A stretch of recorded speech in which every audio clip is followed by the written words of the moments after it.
There was a Native American tribe in central Kansas called the Kanza people.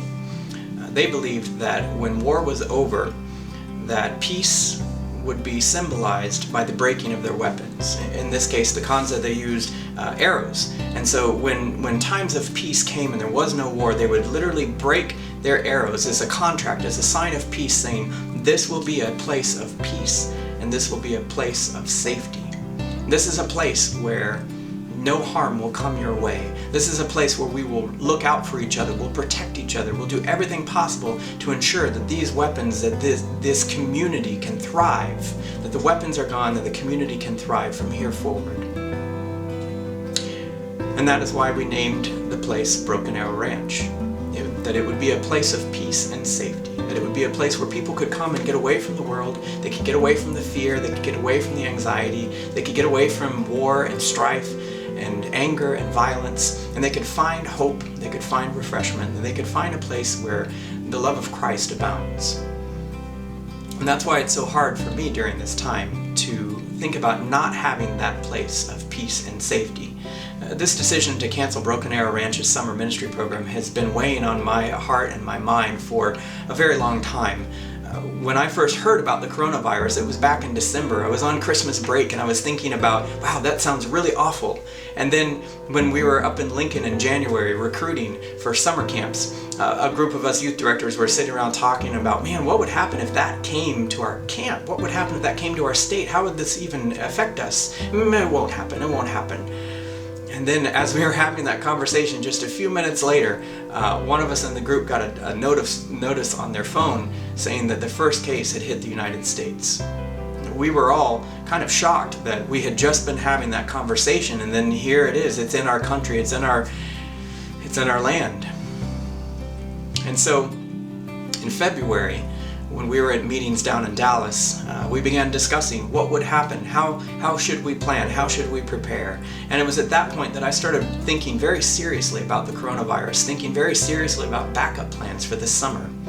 I am the type of person who I can be a little bit heady sometimes, and sometimes my head outweighs my heart. But in this particular case, my heart was overwhelmed with fear for our young people and for our youth and for our staff and for the facilities and for all the people that I care about, because man, what would happen if they got sick? And so as we began planning for what would happen this summer, it became evident over the last couple of weeks that this virus is not going away. It's getting worse. And even though some of the areas have had restrictions lifted where people can go out and about, it's still not safe. And if you're going out and about, good, I'm happy for you, but please be safe. Please wear a mask, please wear gloves. If you're still locked up, be safe as well. Be careful how you take care of yourself mentally and physically. This is a time when we need each other. This is a time when we need connection more than ever before. And so I want to encourage you, if you're still at home, if you're still locked up in a self-imposed quarantine or a medically induced quarantine, I just want to encourage you to reach out to someone. Find somebody in your contact list in your phone or your social media friend group and just say, hey, I was thinking about you today. Is there anything I can do? Is there anything I can pray for you today? This is a time when we need each other now more than ever. And connections are so hard to come by when we're social distancing. So as we began to plan for what's going to happen this summer, it became clear that camp, as we've always done it, just isn't possible. Camp is supposed to be a place of peace and safety and where people can thrive and connect with Christ, and that it would be a place where people could get away from their fears and their worries. But it just seemed like that wasn't possible this summer, that we couldn't provide that kind of an atmosphere with this coronavirus looming over us.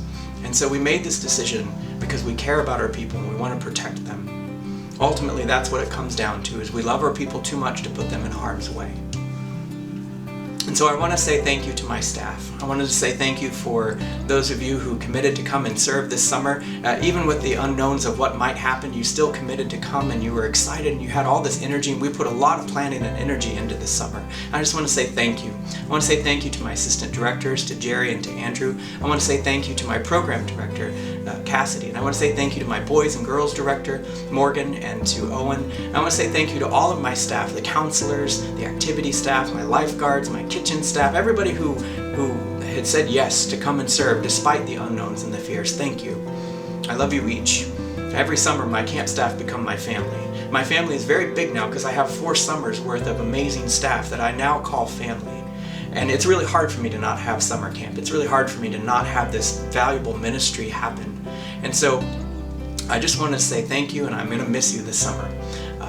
And I also want to say thank you to our parents. I want to say thank you because you are going to entrust your kids to us, and I love your kids too. I'm so proud of each and every one of them. The last 4 years, watching them grow, watching them evolve into these amazing little humans has been so rewarding to be a part of that. And so thank you for entrusting them to our care the last 4 summers. And man, 2021 is going to be amazing. So hang in there with us, and we're going to get through this virus together, and then we're going to get back together and have a big camp family reunion next summer.